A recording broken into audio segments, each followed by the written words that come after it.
vienne parler, il adopte la vie de pénitent sans demander rien à qui que ce soit. Et ceci sur la base des évangiles, de ce qui est dit de la pauvreté. Alors c'est évidemment c'est dans son contexte socio-culturel, dans le contexte marchand du développement des cités, d'accord, c'est dans ce contexte-là. Mais a priori, François mène son propre itinéraire, sa propre recherche spirituelle en incarnant une vie de pénitent. Les textes philippiens de la kénose du Christ, etc., il est fasciné par la miséricorde de Dieu, par cet amour de Dieu qui se manifeste dans l'incarnation, dans la souffrance, la passion du Christ, etc. C'est cela qu'il regarde. Donc, dans sa sensibilité personnelle, dans cette sensibilité personnelle, eh bien, on s'aperçoit qu'il ne mène pas un mouvement de critique de l'Église. C'est-à-dire qu'à aucun moment, on a, sous la plume de François, une critique de l'Église. Il est soumis à l'Église, premièrement. 2, il pense la pauvreté comme une désappropriation.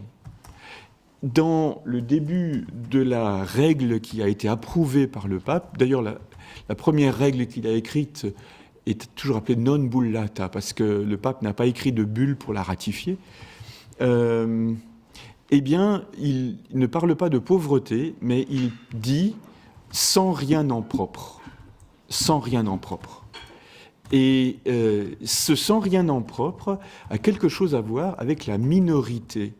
Il veut que ses frères soient appelés frères mineurs. Ça, c'est 1215, 1217, dans ces années-là. Mineurs, c'est-à-dire, c'est une application littérale d'un passage de Paul, estimez les autres supérieurs à vous-même. Soyez soumis les uns aux autres dans l'affection fraternelle. Eh bien, cette soumission réciproque des uns et des autres est un des ressorts de la minorité. D'être plus petit, minus, d'être plus petit. Minorité étant également la catégorie sociale médiévale des cités. Il y a les mayores et les minores. Bon. Et ce qui veut dire qu'au sein de l'ordre, il envisage très bien que les clercs et les laïcs soient soumis les uns aux autres. Que les laïcs soient soumis aux clercs, ça ne pose pas de problème à grand monde, mais que les clercs soient soumis aux laïcs, ça, c'est une originalité. Originalité, on va dire, qu'il reprend aussi, qui n'est pas le seul à inventer. Il cultive le sens de la louange. Alors là, dans les écrits de François, le sens de la louange, c'est quelque chose qui est fascinant. Quand il démarre, il ne s'arrête plus. Et au-delà de la fascination pour le Christ, il y a une spiritualité tournée vers Dieu. C'est une remarque que fait François Delmas-Goyon. On a toujours l'habitude de penser François centré sur le Christ et son humanité, et en fait, quand on voit ses prières, ses élans de louange, elles sont tournées vers le Père, en dernier ressort.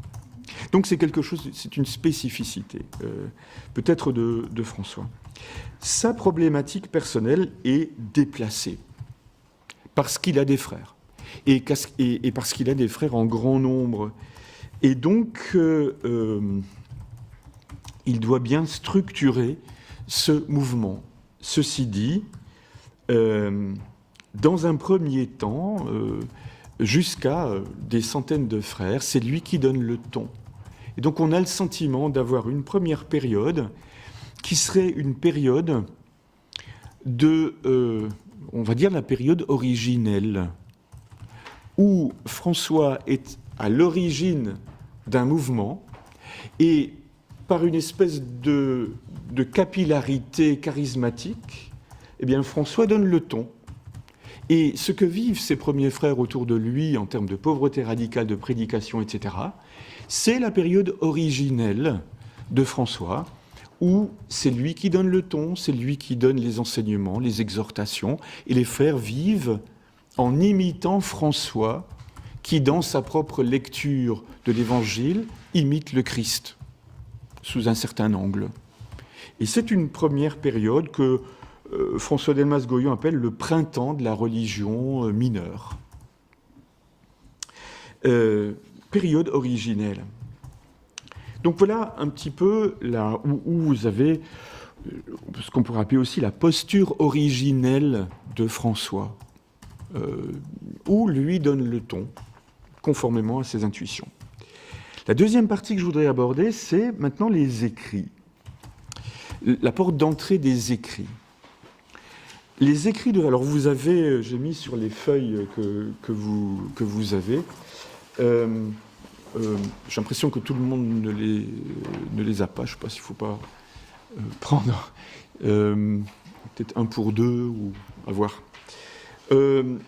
J'ai mis donc un certain nombre d'écrits. Ouais. Les écrits de François, ben, vous avez les deux règles. Vous avez une compilation de psaumes, vous avez trois formes de testament. Un pour les Clarisses, le testament de Sienne, qui est très court, dont vous avez le texte en dessous, qui dit un petit peu ce que lui veut dire. Vous avez le testament à proprement parler, vous avez également ce texte du testament que j'ai mis en intégralité parce qu'il relie son histoire et il dit ce que sa vision de l'ordre. Donc voilà différents textes. Vous avez les admonitions qui sont une collection de paroles de François et des lettres qu'il écrit à tout l'ordre, à un responsable de communauté, à tous les souverains, à tous les clercs, à tous les fidèles. Bon. Tous ces textes sont des textes de la toute dernière période de la vie de François. Donc cette période où il est marginalisé, à la fois vénéré, à la fois marginalisé par son ordre. Au niveau des biographies, eh bien, vous avez là aussi toute une liste de textes. Et cette liste de textes eh bien, illustre bien comment, dans les premiers temps, on a éprouvé le besoin de prendre son histoire, de reprendre son histoire, et ainsi de suite. Ces textes eh bien, vont être le reflet de l'histoire de l'ordre. Et cette histoire de l'ordre, on peut le classer en trois périodes. 1228, la mort de François, 1244, une période de cléricalisation. C'est-à-dire que les frères vont tous être clercs, vont tous faire des études, vont tous prêcher. Par un certain côté, il y a une forme de... Mais ça, il faudrait l'approfondir. L'ordre franciscain est un peu à l'image de l'ordre dominicain, par un certain côté.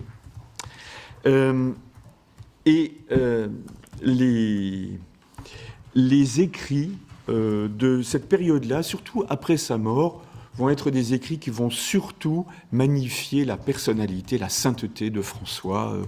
La première vie de Cellano, c'est la vie un peu paradigmatique et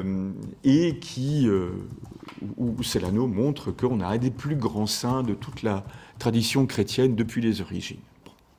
Vous avez une autre vie, celle de Julien de Spire, qui reprend la métaphore commerciale en disant que François met son talent de commerçant au service du règne de Dieu, par exemple. Bon. Vous avez une deuxième période, 1244 à 74, période de stabilisation de l'ordre.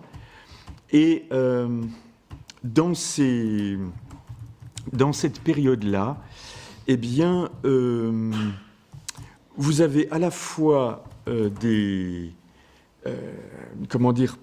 forme de stabilisation, oui, et puis des courants qui commencent à se faire sentir, des disputes autour de la figure de François, pour le dire brièvement, qui viennent à ce que Bonaventure, qui est donc un des premiers très grands théologiens de l'ordre franciscain, qui va être ministre général de 1257 à 1274, Bonaventure, avec un chapitre en 1266 à Paris, décide de détruire toutes les biographies, et ça serait sa biographie qui serait la biographie normative, ce qu'on appelle la légende majeure. de Bonaventure. Heureusement que ça n'a pas été fait, mais bon, c'est en 1276 seulement qu'on révoque la consigne de l'ordre de tout détruire, quoi. Je cite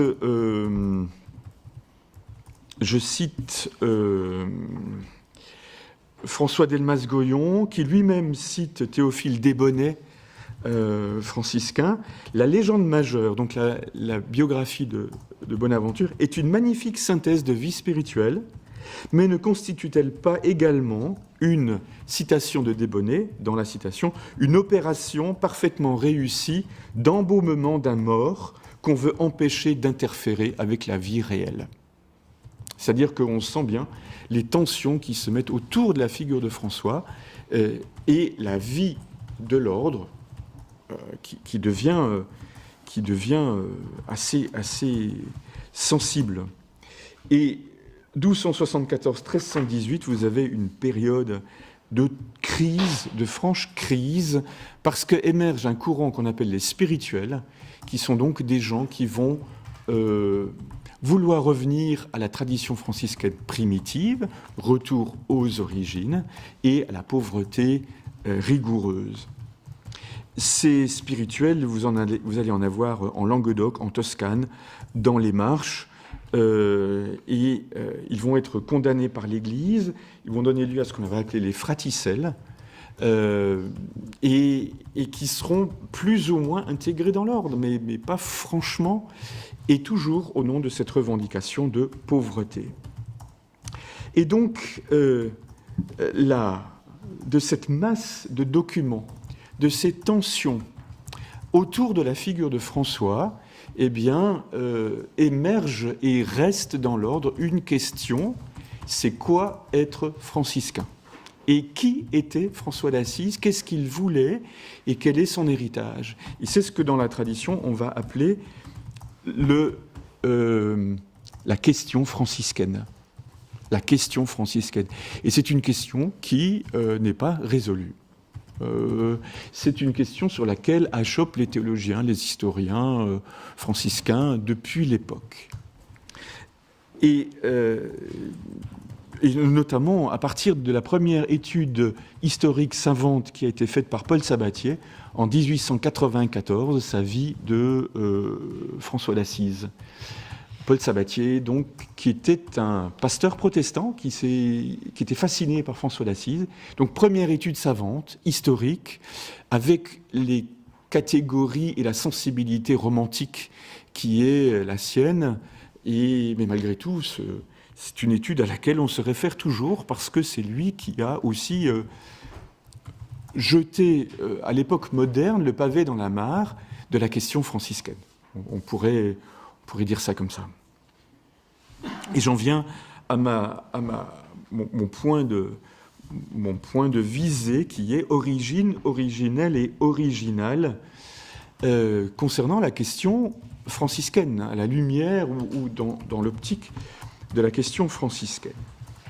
On a parlé de la posture originelle de François, c'est-à-dire sa propre sensibilité, où il synthétise un certain nombre de choses de son époque, de son temps, son projet personnel et le fait que des frères sont intéressés par ce même mode de vie.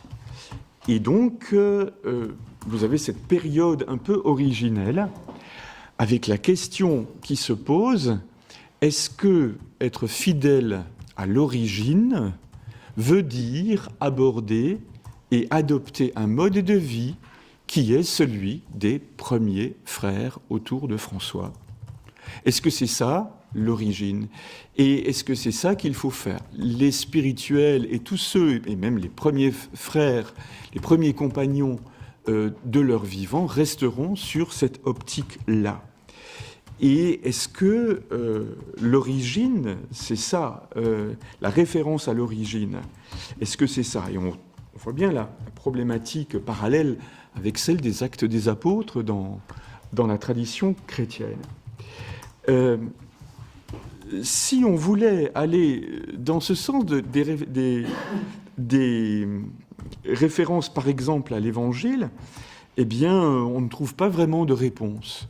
Parce qu'on voit bien que la lecture que François fait des Évangiles est une lecture qui tient de lui, qui tient de son époque. Les deux camps dans la tradition franciscaine pourraient se réclamer de passages de l'Écriture, de l'Évangile, pour appuyer leur propre sensibilité. Vous avez toute la critique que le Christ opère des pratiques mesquines autour de la pauvreté rituelle, du sabbat, etc., où le Christ reproche cette pratique ritualiste sans discerner le moment présent et sans discerner les priorités du moment présent pour faire œuvre d'une forme de sagesse pratique qui tienne compte du moment présent, qui relativise la fidélité au rite dans un sens ritualiste. De l'autre côté, vous avez dans les évangiles les phrases extrêmement sévères et en apparence inflexibles sur la pauvreté et la richesse.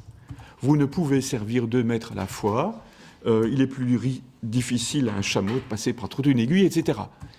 Et comment recevoir ces textes? François est dans cet ordre, d'une certaine façon, le père, entre guillemets, incontesté et incontestable par la figure qu'il représente, par sa personnalité, par son rayonnement, son charisme, par sa situation de fondateur stigmatisé, enfin, etc. Bien. Mais la majorité des frères estime, et il a toute l'estime de l'Église, mais la majorité des frères estime avec l'Église institutionnelle, avec la hiérarchie de l'Église, que l'ordre ne peut pas continuer comme ça, et il faut que l'ordre évolue, qu'ils aient des moyens de leur pastoral, et du coup, il est en même temps vénéré, en même temps désavoué. Et c'est ce qui fait la difficulté de sa vie. Et donc, c'est là qu'il il lâche sa stratégie d'affirmation avec autorité pour prendre cette stratégie de témoignage, d'être ce qu'il croit devoir être au fond de sa conscience et de ne plus se préoccuper du devenir de l'ordre. Mais en tout cas, être et vivre en accord avec lui-même, pour le dire avec cette expression-là. Et c'est là qu'on en vient à cette relecture de la question franciscaine et à la réception de la figure de François. On a vu donc cette posture originelle. Et comment, si vous voulez, recevoir François, la réception de la figure de François me semble être une autre façon de formuler la question de l'originalité de François. Et on sent bien que dans cette problématique, il y a des notions et des valeurs comme la notion de fidélité, la notion d'authenticité. C'est-à-dire que la prétention de se référer à une origine véhicule cette notion de fidélité, cette notion d'authenticité, une forme de vie qui serait plus authentique parce que plus référée à l'origine. Mais comment entendre cela? Et on peut d'ailleurs se poser la question sur un plan anthropologique, pour des gens qui se veulent ou qui veulent être fidèles à une origine, qui veulent une forme de vie, un style de vie authentique, à quels besoins, à quelles attentes, anthropologiquement parlant, cela se réfère-t-il? Qu'est-ce qu'il y a là comme attente ou question anthropologique derrière les attentes d'une authenticité ou d'une fidélité? Je voudrais prendre 2 catégories pour essayer thématisé sur cette question originel-original. André Vaucher, un article d'André Vaucher sur sainteté imitable et sainteté admirable. Vaucher montre, dans l'article qui est sur la bibliographie, qu'à l'époque de François, et notamment sous-jacente par exemple à la légende dorée de Jacques de Voragine, en matière d'hagiographie, vous avez ces deux ficelles, ou ces deux plateaux d'une balance. On peut présenter les saints comme des personnalités absolument admirables, mais par un certain côté, plus elles sont admirables, plus elles sont hors du commun, et moins elles sont imitables. Et il peut y avoir des excès hagiographiques dans l'ordre de l'admirable. Bon, notamment des excès ascétiques. Et si vous présentez François comme exceptionnellement ascétique, stigmatisé, il est extrêmement admirable, ou alors frère universel de toutes les créatures, mais qui peut imiter ça? De l'autre côté, vous avez des hagiographies qui présentent les saints comme imitables. Mais s'ils sont imitables, ça veut dire qu'on les présente comme proches de la condition ordinaire. C'est tout à fait la veine du texte du pape sur la sainteté de la porte d'à côté. Mais alors à ce moment-là, ils sont beaucoup moins admirables. On ne s'en détache pas parce qu'on les admire, mais au contraire, on peut les imiter. Et si on va dans ce sens-là, ça n'arrange rien à la réception de la figure de François. Parce qu'en même temps, il est présenté comme admirable, infiniment admirable et vénérable, et en même temps, sur la fin de sa vie, il se présente comme quelqu'un qui veut donner le témoignage de ce que c'est que d'être franciscain. Et alors, comment imiter ça? Il a, par exemple, la dernière année de sa vie, il compose le fameux Cantique de Frère Soleil, dont je n'ai pas résisté à l'envie de vous mettre le texte. Le Cantique de Frère Soleil, il demande à ses frères de l'emmener, de le chanter à certains moments de la journée, ou alors quand ils sont en présence des éléments qui sont mentionnés de le chanter. Et donc, d'une certaine façon, il demande de se mettre sur ce chemin de la fraternité universelle, sachant que lui, il l'a vécu à un degré... Bon. Donc, d'une certaine façon, qu'est-ce qu'il faut imiter? Jacques Dallarin développe beaucoup l'idée de la complexité de la figure et de la personnalité de François. La complexité de cette personnalité. Et pour Jacques Dallarin, la question franciscaine a son origine, si je peux dire, dans cette personnalité.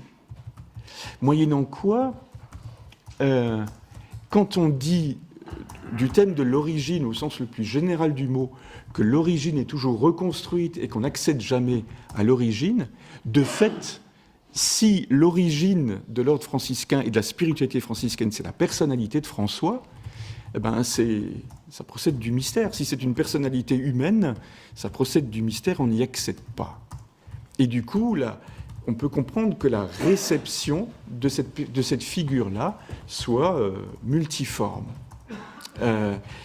Et que du coup, la période originelle des premiers frères soit une période qui est une réception de la figure de François immédiatement liée à sa personnalité, mais à partir du moment où sa personnalité n'est plus là, on ne peut pas continuer à imiter quelqu'un dont la personnalité n'est plus présente. Une autre porte d'entrée, pour terminer, c'est que quand on dit originel et original, je trouve que ça ne peut pas ne pas faire penser à existentiel et existential chez Heidegger.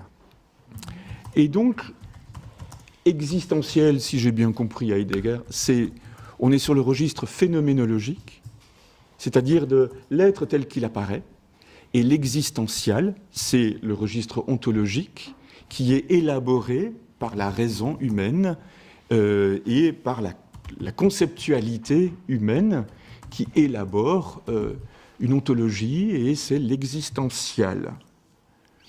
Si on va dans ce sens, l'originel serait peut-être la manière dont la figure de François inspire un style de vie. Et cette figure de François a inspiré un style de vie au début de l'ordre franciscain, de cette façon-là. Et on peut se souvenir que cette inspiration d'un style de vie se fait à travers le filtre ou le prisme de la personnalité de François, mais il a intégré et passé dans ce filtre ou dans ce prisme, sont passées là toutes les influences de son époque. Influences qu'il a reprises, qu'il a ratifiées, ces mouvements de laïcs, etc., et influences qu'il a refusées. Et c'est à travers le prisme de sa personnalité qu'il a donné lieu à un style de vie que le mouvement auquel il a donné naissance est apparu dans l'histoire de l'Église sous la forme de cette période originelle. La question franciscaine, c'est quoi d'être franciscain? C'est quoi François? C'est finalement la question de l'original. L'originalité de François n'est pas dans le caractère inédit, mais dans le fait qu'il est une question et qui demande à être réfléchi, à être conceptualisé. Et on pourrait peut-être aller plus loin en disant que ce qui est l'originalité d'une figure comme la sienne, c'est sa capacité de susciter à toutes les époques des styles de vie qui, phénoménologiquement parlant, ne seront pas nécessairement les mêmes que ceux qu'ont adoptés les premiers franciscains, mais l'originalité de François réside peut-être dans le fait que cette figure qu'il est, cette personnalité complexe qu'il est, aux facettes multiformes, cette figure qu'il est capable d'inspirer à toutes les époques des personnalités qui vont faire apparaître le mode de vie franciscain, mais pas selon les modalités du premier temps, des premiers temps. C'est-à-dire que son originalité serait dans la capacité à toutes les époques de susciter des personnalités qui, à leur tour, sont traversées par les tendances de leur époque, par le filtrage de leur époque, par la référence à l'Évangile, par la tradition de l'Église, par la tradition franciscaine, par tout ce qui traverse l'ère du temps, et peut-être seront capables de faire advenir un mode de vie de type franciscain, qui à la fois est différent et à la fois peut être décrypté avec une certaine forme d'authenticité aussi opaque ou mystérieuse. Cette notion d'authenticité continue à rester. Voilà, merci. Merci à toi.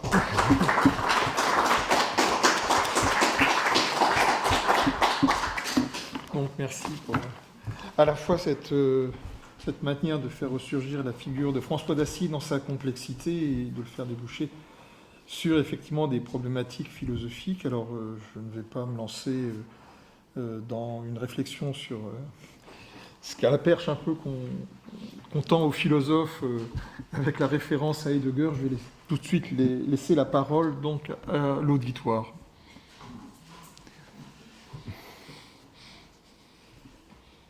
Nombreux aujourd'hui, donc forcément la parole sera d'autant plus rare, j'ai l'impression. Sera-t-elle libérée? Comment? Sera-t-elle libérée, la parole? Quand il y a beaucoup de monde, le premier pas est toujours difficile. Je vois que vous allez l'accomplir. Oui, ou quelqu'un d'autre même. Alors, commencez. Merci. Merci.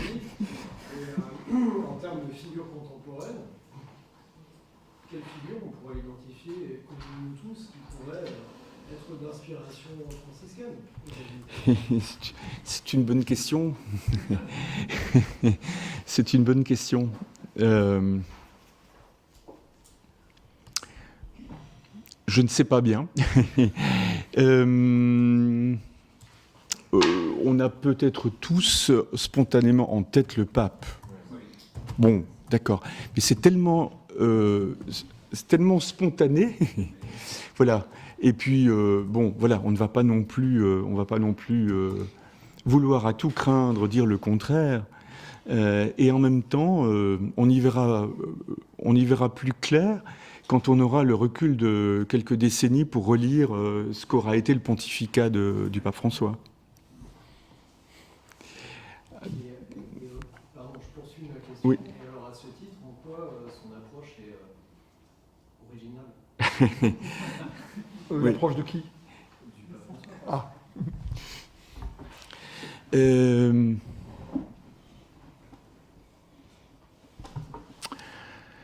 On pourrait vraiment mettre beaucoup de notions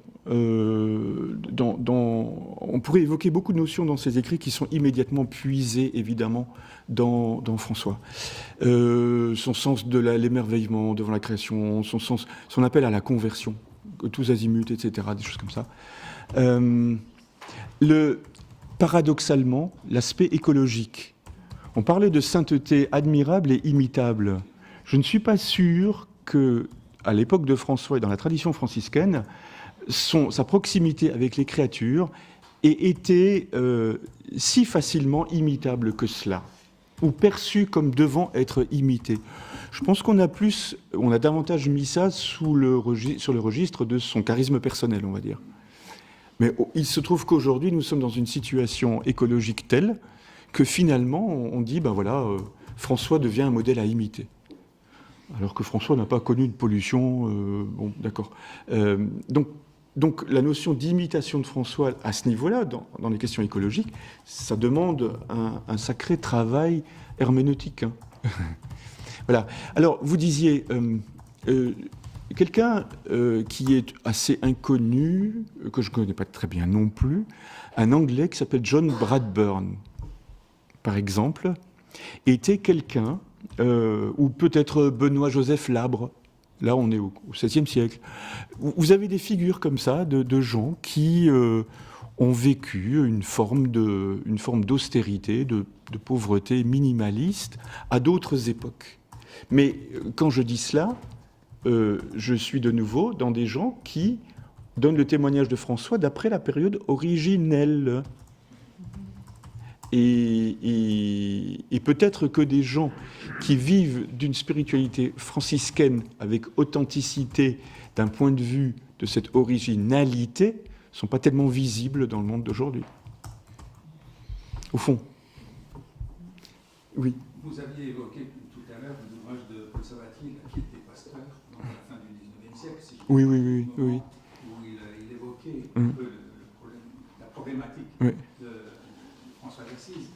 Et est-ce qu'il s'inscrivait, lui, au XIXe siècle, dans la perspective de la théologie libérale protestante, où on essayait de mettre en exergue l'évangélisme au sens le plus général du terme? Et est-ce qu'il commençait déjà à creuser cette différence de concept entre la béatitude et la sainteté, qui semblerait être un peu au cœur d'une certaine problématique à l'heure actuelle dans la théologie aussi catholique? Je ne peux pas dire que je connaisse bien l'œuvre de Sabatier. Ce qui est certain, c'est qu'il est fasciné par le côté évangélique de François. Ça c'est tout à fait clair. Ça, c'est tout à fait clair. Mais en quelque sorte, il a donné le point d'impulsion des études franciscaines, et donc son œuvre a beaucoup été critiquée par les historiens d'après.